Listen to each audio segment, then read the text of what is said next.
class 15, 66, 221.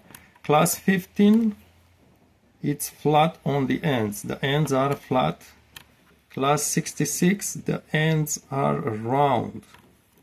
You can perhaps tell both the top and the bottom are slightly round. Class 221, against the ends are flat. Also, you can look from the side to see that basically class 15 and 66 are slightly taller than class 221. So in theory you may put more threads on it. However, from the side class 221 it's larger, it's bigger than class 66. So consider this is like a numerical order from the smaller numbers, 15, 66, 221. It's increasing. It's just so you remember which one is what. So again, 221, this is for the featherweight, and 301. So I have the 301 one machine, a straight stitch, just like the featherweight. So these are like typically for those machines which are kind of have the same style, the 301 and the featherweight. It's just an older Singer if you want.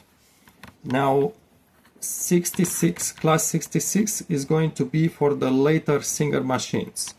400 series, 401, 500, 600. And this one, which is flat ends, class 15, this is for other brands such as, I know the Japanese machine, such as White, vintage one, but obviously are going to be other machines. Notice this small hole here when you wind up the bobbin. And also you may look from the side, maybe from above. This one here, it's slightly larger, this one it's kind of smaller in diameter. This one it's just slightly larger in diameter. I don't think it does hold much more thread. Both should be about the same amount of thread. And 221, again, it's less tall, but it's wider. I think it would hold just about the same amount of thread. I've never measured it, but also these are not interchangeable. It's impossible to put the wrong bobbin in another machine.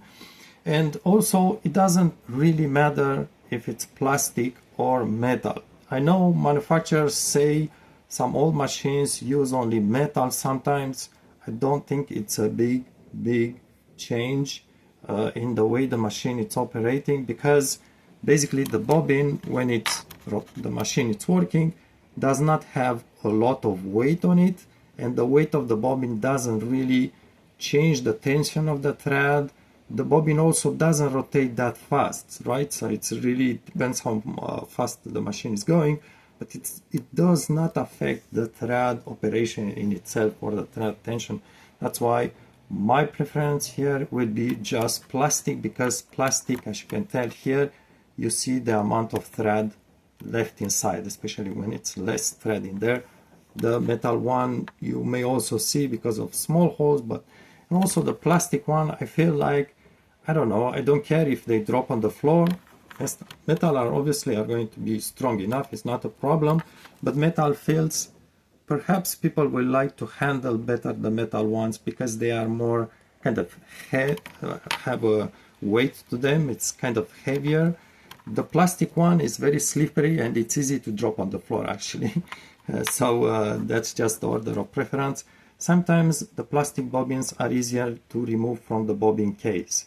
This one you need to be careful because metal bobbins, not just the 221 but the other formats as well, classes, the metal ones made in China aftermarket may not have the correct dimensions and they may get stuck inside your bobbin case. I'm talking about metal ones of any of these classes may get stuck in the bobbin case and they are very difficult to remove.